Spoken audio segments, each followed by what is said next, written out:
Good evening everyone. Hello, kumusta na mo? Karon pa mi nauli gikan mi sa Maray-Balay Bukidnon. Nagkuha mi og birth certificate sa akong apo sa PSA. Kay karong April 27, mulaga na sila guys para Manila. Follow up check up sa akong apo. Akong mga anak, mulaga na sila. Oh, kinahanglan siya ipatudi ko na pud balik.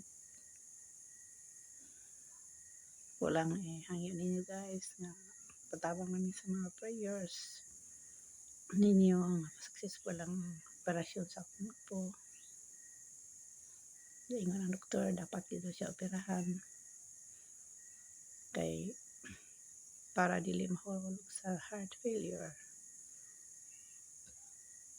Thank you. God bless you. Love you all. God bless you all.